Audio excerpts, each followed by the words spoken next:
Mesdames, Messieurs, d'abord, merci d'être venus ce soir, nombreux. Après, on dira que les citoyens ne s'intéressent pas à la vie de leur ville. Vous êtes le témoignage que tout ça ne sont que des bêtises. Votre présence témoigne, bien sûr, de l'intérêt que vous portez à votre ville, je dirais à notre ville.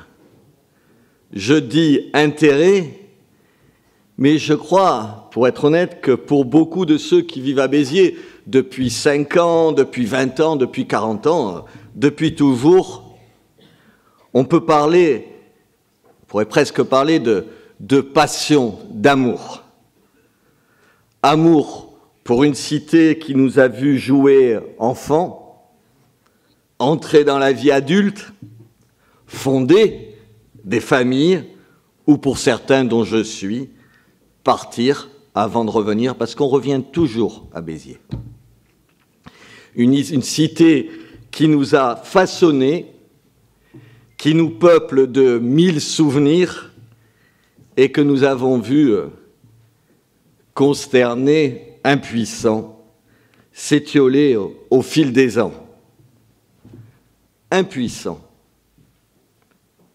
Un mot grave qui renvoie à inéluctable, un mot affreux, un mot détestable, un mot qui sent la mort. Aussi, est-ce la première chose que je veux vous dire ce soir? Les temps d'impuissance sont terminés à Béziers. À la seconde même où je suis devenu maire, où les élus de la majorité ont pris leurs fonctions, les mots impuissance, résignation, fatalité ont été barrés, rayés de notre vocabulaire.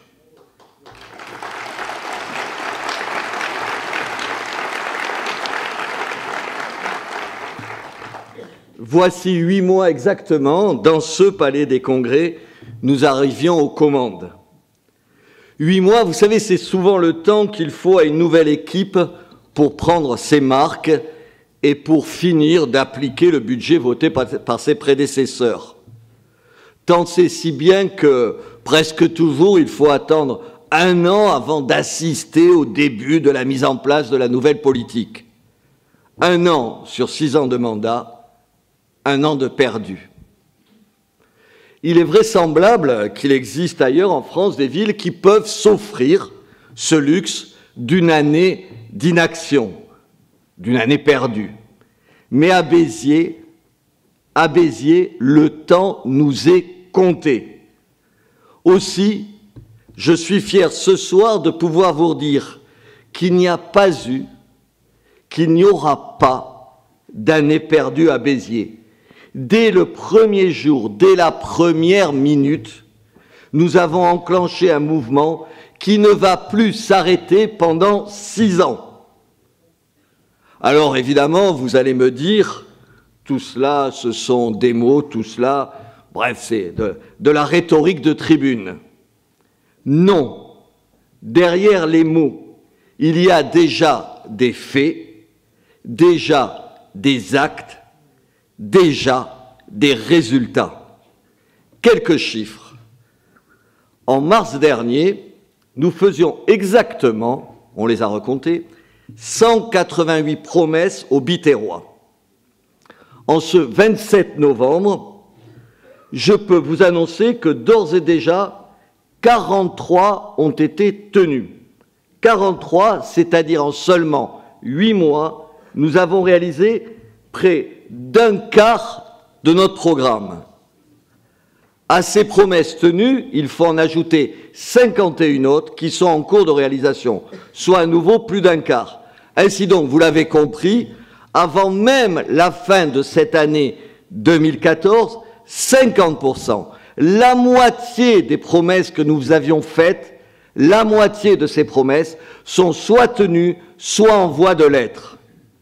Alors oui, bien sûr, certains esprits soupçonneux, et il y en a, vont peut-être penser que ces promesses réalisées sont de détails mineurs, symboliques.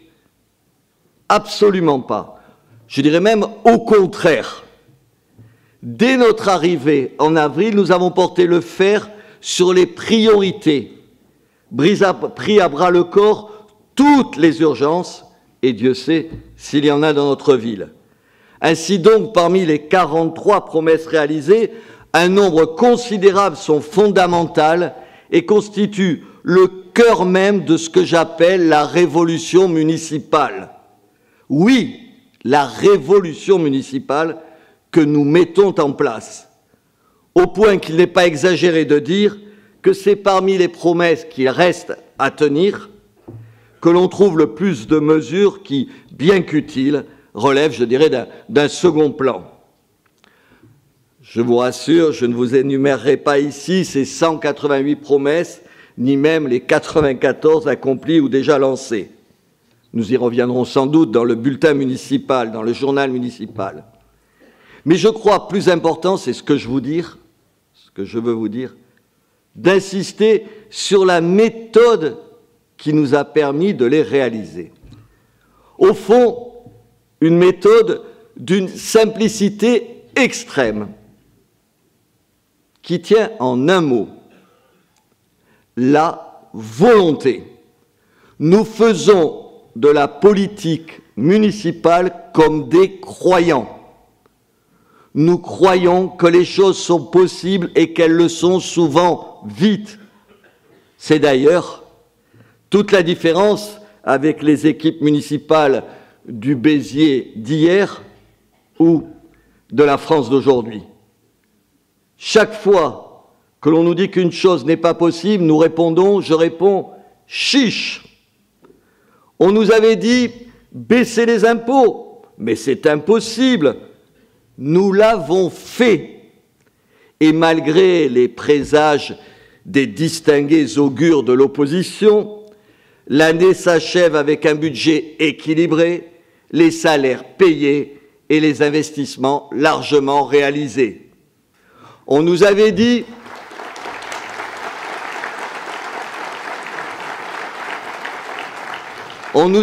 qu'il était impossible de faire en sorte que plus personne, vous savez, ne vienne uriner sur la façade du théâtre, ne squatte les allées, n'importune les passants.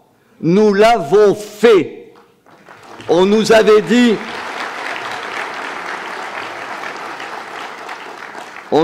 dit qu'il était impossible de rendre notre centre-ville plus propre et ses rues plus accueillantes. Nous l'avons fait.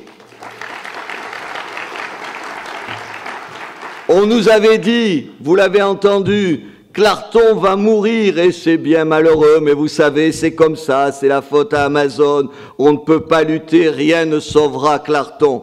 Nous l'avons sauvé. On nous avait dit qu'il était impossible d'offrir aux plus démunis une mutuelle moins chère, ouverte à tous, jeunes comme vieux, seuls ou en famille, ajoutant, de toute manière, ce n'est pas le rôle d'une commune. Nous l'avons fait, et bien des communes voisines, on vient vers nous nous demander l'extension de cette mutuelle au bénéfice des habitants des villages.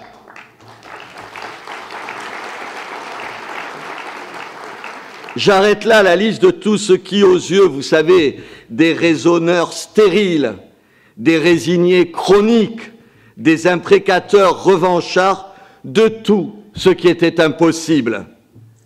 Mais j'ajoute aussitôt que, bien évidemment, je ne me satisfais pas, absolument pas un instant, de ce qui a été réalisé. Ces promesses tenues sont des étapes essentielles, mais des étapes, seulement des étapes, vers un but immense, la résurrection de Béziers. Ces 8 mois sont le début d'une longue marche, mais déjà, nous sommes de nouveau, nous sommes à nouveau debout, et cela change tout.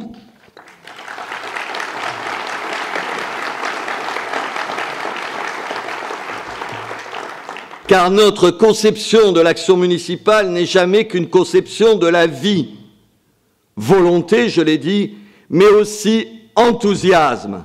Sans enthousiasme, la volonté n'est pas suffisante. C'est l'enthousiasme qui nous projette en avant. C'est l'enthousiasme qui change le regard sur les choses, que ce soit les regards que nous, Biterrois, jetons sur notre ville, mais également le regard neuf que les autres commencent à jeter sur nous. Je porte en moi le soleil qui te change, disait la grande poète Anna de Noailles. Changer Béziers, c'est choisir le soleil de l'enthousiasme. Je vous ai dit que je ne reviendrai pas sur les 188 promesses de campagne, mais je veux mettre en perspective ce que déjà nous avons fait. Vous la connaissez maintenant, je dirais notre trinité municipale. Propreté, beauté, sécurité. On pourrait y adjoindre un panthéon tout aussi indispensable, attractivité, défiscalisation, etc., etc. Sécurité. Parce que sans sécurité, aucune société humaine ne peut vivre dignement. Notre police municipale est maintenant en ordre de marche.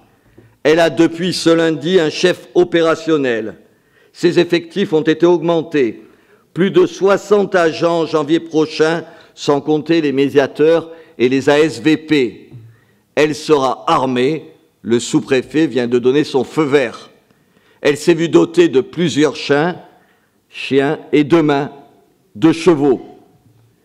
Elle doit maintenant travailler la nuit, patrouiller dans tous les quartiers. Ce sera chose faite dans les semaines qui viennent.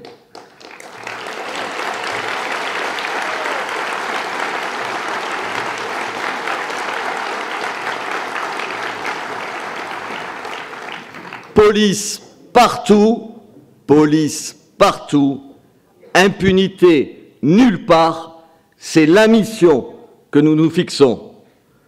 De plus, et ce n'est pas anecdotique, 2015 verra la police municipale quitter la rue du 4 septembre pour s'installer sur les allées Paul Riquet au Maïchapat.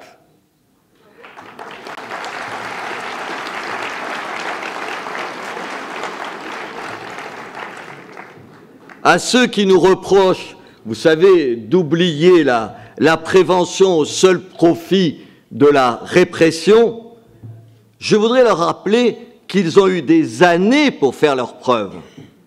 La prévention a un rôle, j'en conviens, mais seulement dans les conflits de voisinage. Pour le reste, on peut le regretter, mais nous vivons dans la France de 2014, et dans cette France-là, il nous faut une police puissante, dynamique et qui ne laisse rien passer.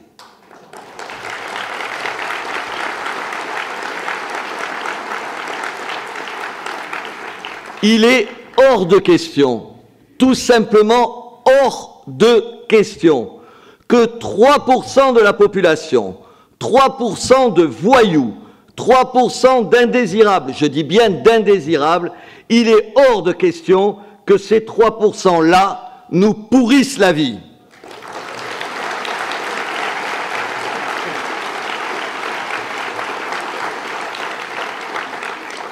Je suis le maire des honnêtes gens, et ils sont l'immense majorité.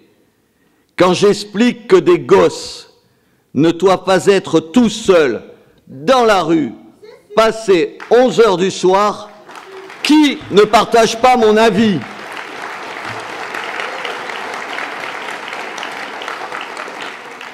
Certains ne partagent pas mon avis. Vous savez, cette poignée de politiciens et de journalistes qui nous font la morale, pour les journalistes confortablement installés dans leurs beaux arrondissements de la capitale. À cela, j'ai envie de dire que de leurs sermons, les Biterrois se fichent et se contrefichent.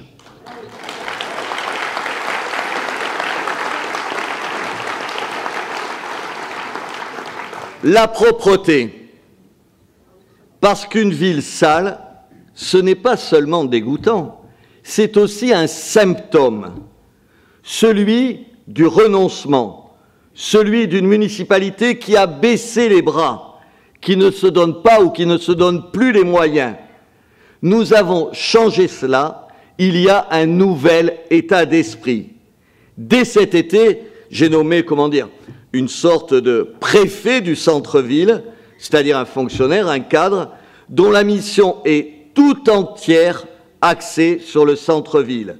Nettoyage, stationnement, pollution visuelle. Il est chargé de tout suivre et il en répond devant moi chaque jour.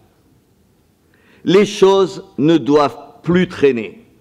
Lorsqu'une machine ne fonctionne pas, on la répare immédiatement. On n'attend pas pendant un mois l'ouverture d'une ligne de crédit.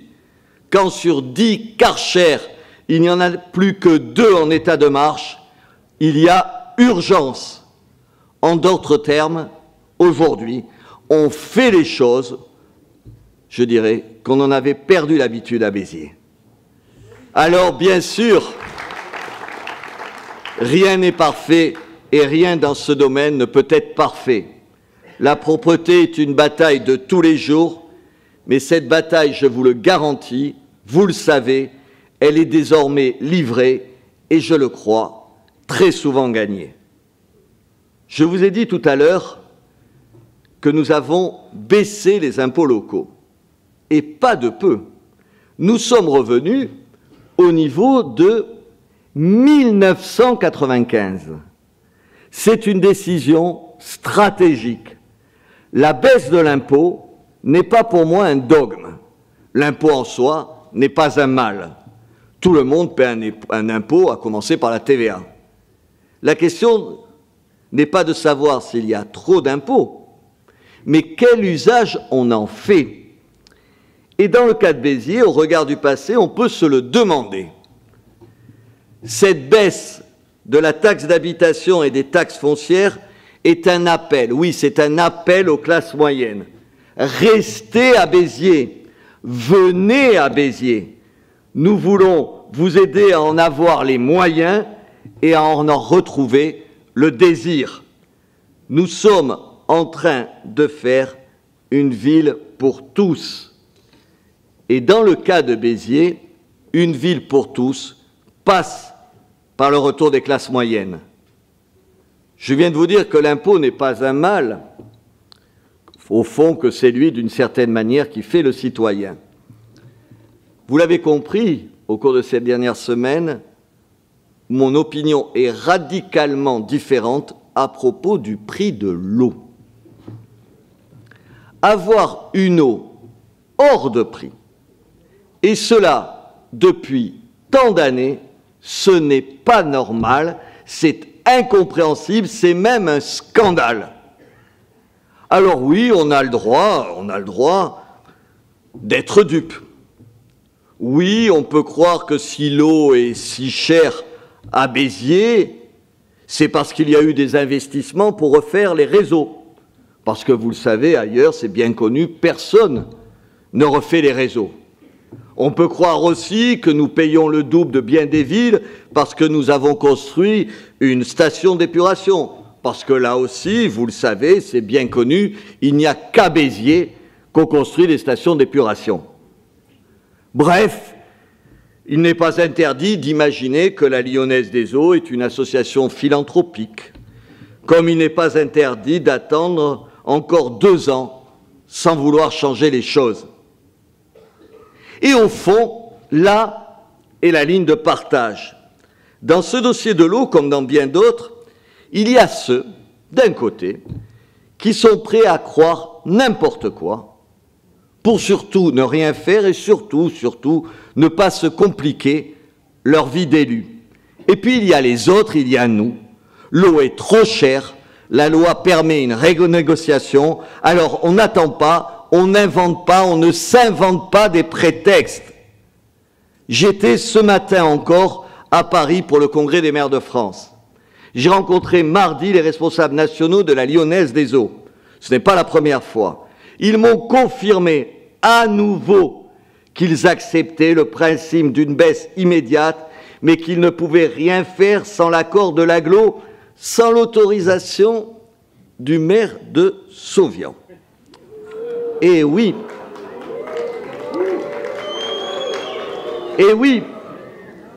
car c'est le maire de Sauvian, dont, soit dit en passant, la ville n'a d'ailleurs pas de contrat avec la Lyonnaise, c'est le maire de Sauvian qui traite ce dossier au nom de tous les Biterrois, en mon nom, en votre nom.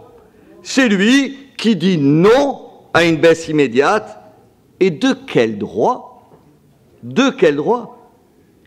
De celui que lui ont donné les élus d'opposition de Béziers en élisant à la tête de l'agglo une personne qui n'est pas le maire de Béziers, qui n'est pas le maire de la capitale du Biterrois.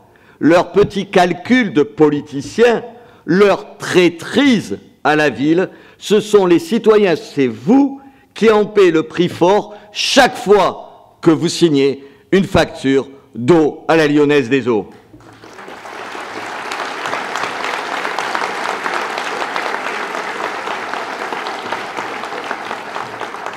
Je vais écrire prochainement à tous les autres groupes de France pour faire passer le même message. Béziers n'est en affaire avec personne. Nous n'avons qu'une préférence, une baisse considérable du prix de l'eau. Car contrairement à ce que veulent nous faire croire l'agglo et ses dirigeants, ne pas négocier immédiatement, c'est clairement laisser entendre que les jeux sont faits pour 2017 et que la Lyonnaise est ici pour les siècles des siècles. Par ailleurs,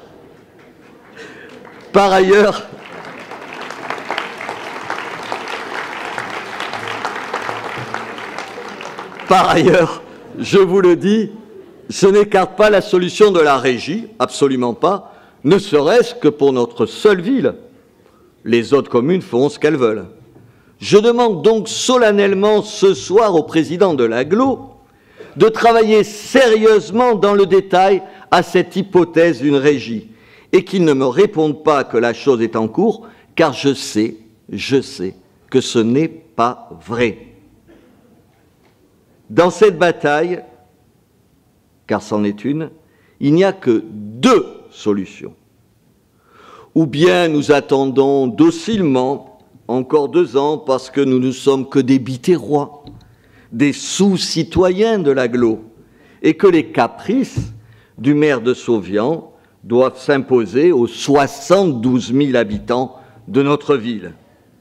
Ou bien nous nous mobilisons, vous vous mobilisez, je le sais d'abord en signant, vous l'avez fait massivement, la pétition, et en la faisant signer, emportez-la ce soir pour la distribuer autour de vous. Nous devons être des milliers. Il faut montrer à l'agglo, à la Lyonnaise, que le peuple biterrois ne se laisse pas plus faire sur un terrain de rugby que dans la ville tous les jours.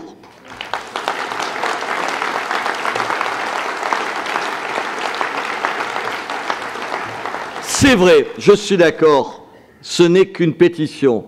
Mais vous savez, en 1789 aussi, les cahiers de doléances, ce n'était que des cahiers de doléances. On n'en est pas là. Cette pétition, c'est le premier étage d'une fusée populaire, démocratique et, j'ose le mot, rebelle. Nous sommes capables de faire des manifestations, d'organiser une grève, de monter des opérations coup de poing. Je l'ai fait pendant 25 ans, je le referai ici. On peut nous imposer de laisser aller le contrat jusqu'à son terme. On ne peut pas nous interdire d'agir et on ne va pas s'en priver.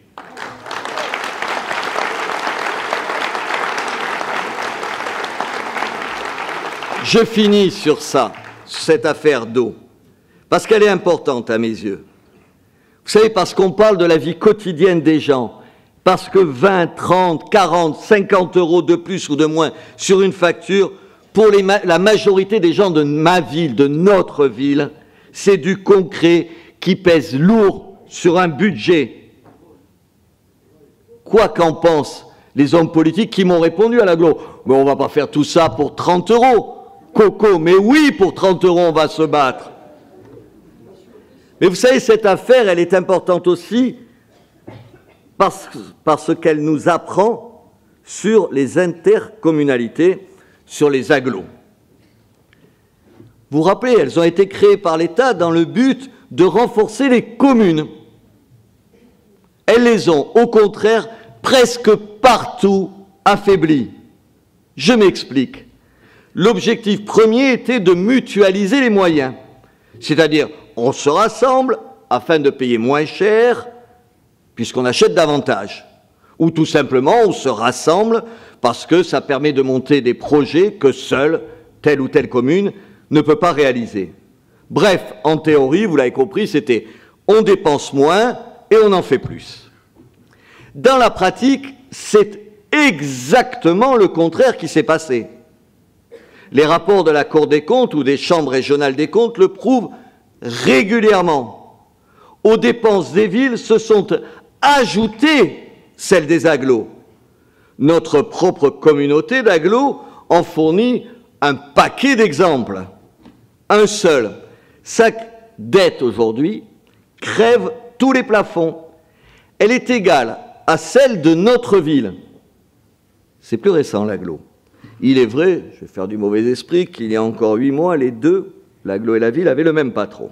Mais on va oublier ça. Mal gérés, ces agglos sont également coupés du peuple. Certes, depuis cette année, les conseillers communautaires sont élus, vous le savez, en même temps que les conseillers municipaux. Mais à l'arrivée, c'est quoi? Ce sont les combinaisons politiciennes qui effacent la souveraineté populaire. Un maire élu avec 2000 habitants, avec 800 habitants, avec 400 voix, peut parfaitement être élu à la tête d'une agglo à la place d'un autre maire qui, lui, en pèse 20 000. Cumulant toutes les tares des collectivités mal gérées, étrangères, oui, étrangères à l'esprit démocratique, les agglos privent presque partout les communes de leur liberté naturelle. On vient d'en parler avec le prix de l'eau, on pourrait évoquer, vous le savez tous, vous payez vos impôts, la taxe sur les ordures ménagères qui, à Béziers, est montée en flèche depuis quand? Depuis le transfert à l'agglo de cette compétence. Allez, on va passer.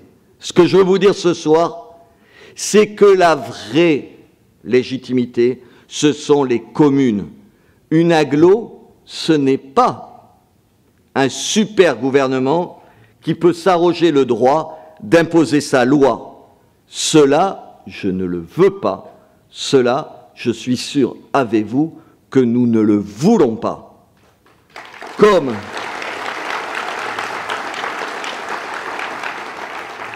Comme d'ailleurs, nous ne voulons pas, vous savez, de ces réformes, pardon de quitter Béziers, mais pas pour aller bien loin, nous ne voulons pas de ces réformes qui ne visent qu'à la disparition des départements, cette institution républicaine qui protégeait les zones rurales et les villes moyennes comme nous, pour les remplacer peu à peu par des super régions faites de briques et de brocs, sans passé et sans âme.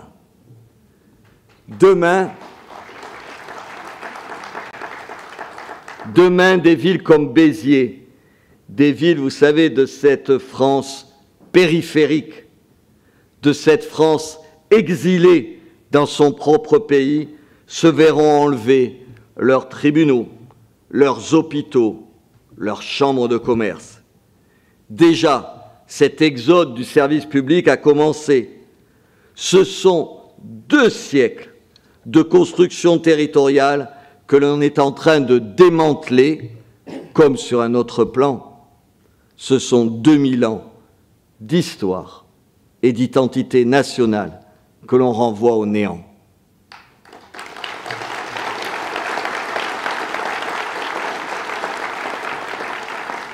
Il y a donc, et il y en aura de plus en plus, d'autres combats à mener que celui de l'eau.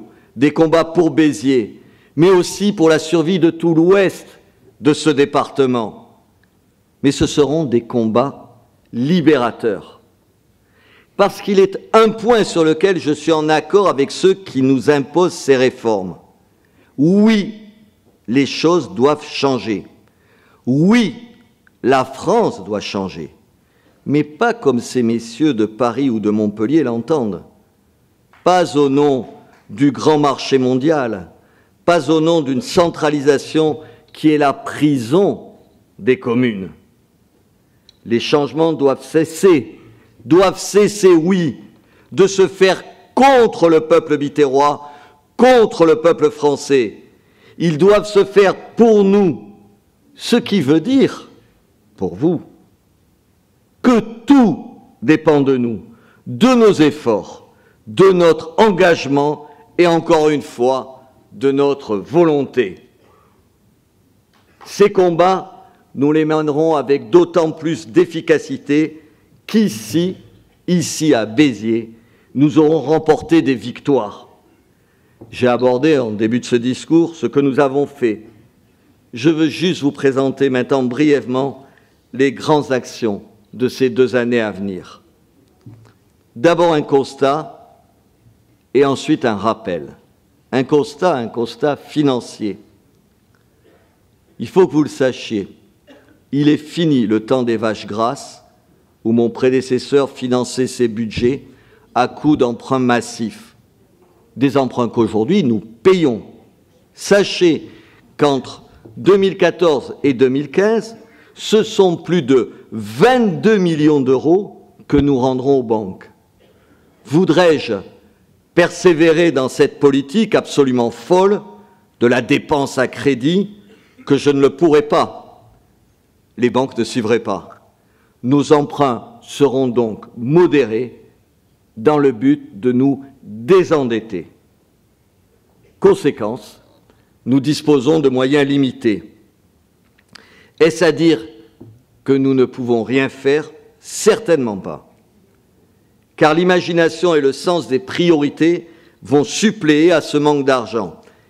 Et oui, être une commune appauvrie, ce n'est pas forcément faire moins de choses, c'est les faire plus intelligemment, plus efficacement, et vous pouvez compter sur nous.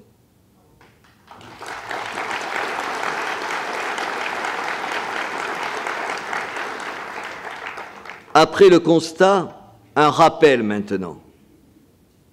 Vous savez, un rappel d'une de ces évidences qu'il est parfois utile justement de rappeler. Je suis le maire de la ville, de toute la ville. Pas seulement du centre, pas seulement de la Devèze, quartier qui a bénéficié en 10 ans de plus de 50 millions d'euros d'investissement. Je suis le maire, je le répète, de toute notre cité. Et on l'a déjà prouvé, vous savez, le nettoyage, puisque vous l'avez vu, en plus du personnel habituel, nous venons d'ajouter une brigade itinérante composée d'une dizaine d'hommes, et oui, ce ne sont que des hommes, tous de jaunes vêtus, qui interviennent hors du centre-ville. Une autre brigade devrait voir le jour prochainement. De même, lorsque nous décrétons la gratuité d'entrée des musées, vous savez, ils sont gratuits pour tous les Biterrois, ou quand on rend à la feria son caractère familial et traditionnel, nous travaillons pour tous. Cependant, une ville se dévoile d'abord, vous savez, tel un être humain par son visage. Et le visage d'une ville, c'est son centre. Travailler pour un quartier est important, mais ce n'est travailler que pour le quartier en question. Travailler pour le centre, et je veux vous convaincre de ça, c'est travailler pour tous les quartiers. Si nous voulons que le centre de Béziers retrouve un avenir, il faut y réimplanter une nouvelle population. Il faut y attirer de nouveaux touristes. Il faut donner aux Biterrois l'envie d'y revenir. Concrètement,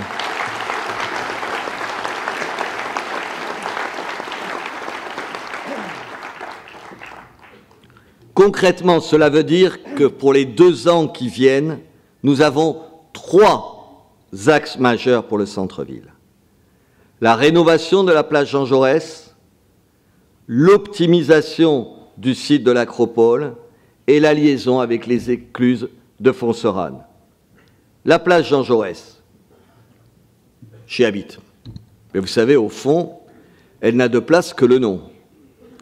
On y cherche en vain une unité, c'est un lieu de passage, un lieu sans réel usage, un exemple parfait de confusion paysagère. Elle est pourtant au cœur du centre-ville. Vouloir relancer celui-ci impose de commencer, me semble-t-il, à cet endroit précis. Que voulons-nous? On veut y amener du sens pour y ramener de la vie. Nous y travaillons actuellement avec des architectes. Rien n'est encore définitif. Mais nous y installerons une fontaine musicale géante de plusieurs dizaines de mètres de long, de plus de 10 mètres de hauteur. Elle constituera l'attraction majeure de cette nouvelle place et du centre-ville. Une fontaine musicale, attention, ce n'est pas un gadget. C'est désormais dans toutes les grandes capitales du monde un élément urbanistique de premier plan. Au fond, elle est à notre siècle ce que le square musical fut au XIXe siècle. Nous aurons l'occasion d'y revenir lorsque le projet avancé, nous organiserons une réunion pour vous le présenter, aux Biterrois. L'Acropole, c'est un site extraordinaire et pourtant peu mis en valeur. Là, je vous le dis, nous allons solliciter le privé. 4 investisseurs ont déjà manifesté leur intérêt. Nous ferons notre choix en avril. Dans tous les cas, il s'agit, en lieu et place de l'ancienne prison et du palais de justice, l'ancien palais des évêques, d'installer des équipements haut de gamme. À titre grandiose, il nous faut un projet qui tire vers le haut. L'objectif, lancer les travaux en 2016, après le transfert, j'y faisais allusion, du palais de justice au carrefour de l'Ours. Enfin, Fonserane. Il existe, vous le savez, un projet d'aménagement du lieu. C'est l'Agglo qui s'en occupe, puisque, pour ceux qui ne l'auraient pas remarqué, et on peut les comprendre, le tourisme est une compétence donnée à l'Agglo par mon prédécesseur. Évidemment, nous allons suivre ce projet. Reste un problème. 400 000 personnes passent à Fonserane chaque année et peuvent admirer de loin les remparts et la cathédrale. Ils sont moins de 15 000 qui montent dans leur voiture et qui viennent chez nous. Il nous faut imaginer un moyen de les attirer. Je ne sais pas, un téléphérique, un ascenseur géant, un chemin piétonnier grimpant jusqu'au rempart. Nous avons lancé une étude. En attendant, dès la saison prochaine, nous allons des banalités, mieux flécher le parcours entre les écluses et la cathédrale et installer aux 9 écluses des agents dont la mission sera de distribuer des prospectus incitant à venir à Béziers. Tout cela va vous sembler scandaleusement évident. Mais le problème, c'est que le scandale, c'est pas ça. C'est qu'on ne l'a jamais fait sérieusement jusqu'à présent. Qu'est-ce qu'on a fait pour attirer ces 400 000 personnes dans notre ville? Donc 3 projets à forte valeur ajoutée sur le court et le moyen terme. Mais évidemment, pas seulement ces 3 projets. Des travaux auront lieu dans les écoles, qui elles aussi sont les grandes oubliées de nos prédécesseurs. S'il est bien de construire de nouvelles écoles, il faut également entretenir les anciennes. Des travaux de voirie également, de requalification, comme on dit, seront réalisés dans de nombreux quartiers. Je ne vous en ferai pas la liste ici, vous les découvrirez avec le budget 2015 qui sera voté en mars prochain. Voilà, j'arrive au terme de ce discours. Mais avant de vous donner la parole, avant de répondre à vos questions, aux questions posées par les internautes et vous-même dans cette salle, je veux encore vous dire un tout petit mot.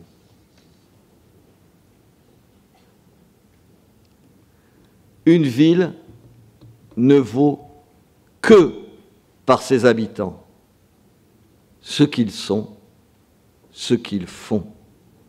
Les plus belles façades, les plus beaux monuments ne valent rien en eux-mêmes. En revenant à Béziers, ces dernières années, c'est ce qui m'a frappé. De nombreux Biterrois ne croyaient plus en leur ville. Ils n'y croyaient plus comme d'un amour trop déçu. Durant la campagne électorale, j'ai entendu le même discours. C'est bien de vous présenter, mais de toute manière, c'est trop tard. Béziers a raté. Trop de trains de l'histoire, me disait-on. C'est vrai et c'est faux. Oui, d'une ville opulente, on a fait une sorte de mendiante qui tend la main à l'État, qui verse plus aux banques, je vous le disais, qu'à ses propres habitants. Pourtant, il n'y a rien d'irrémédiable. Depuis 8 mois, nous l'avons prouvé. Imaginez tout ce qui est encore possible durant 5 ans. Mais pour cela, nous avons besoin de vous. J'ai besoin de vous. Il faut que les Biterrois deviennent des militants de leur ville. Militer pour sa ville, c'est nous alerter systématiquement aux moindres problèmes. C'est être notre relais pour expliquer notre action. C'est avoir la critique positive. Militer, c'est penser en Biterrois. Et donc surtout, agir en Biterrois. Contre l'agglo ou Paris, quand il le faut, avec tous nos voisins, quand on le peut. Dans ce combat pour notre ville, il n'y aura pas de perdants. Ce sera une victoire collective. Et je vous le jure, c'est une victoire à portée de main. Changer le monde, ça commence au coin de sa rue. Béziers nous appelle. Depuis 8 mois, nous sommes à son rendez-vous. Avec nous, le changement, ce n'est pas maintenant, demain ou jamais. C'est tous les jours, tout le temps. Vive Béziers!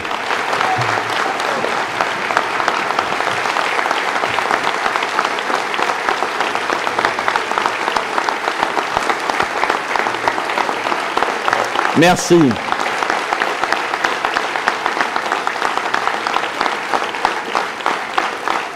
Merci à vous.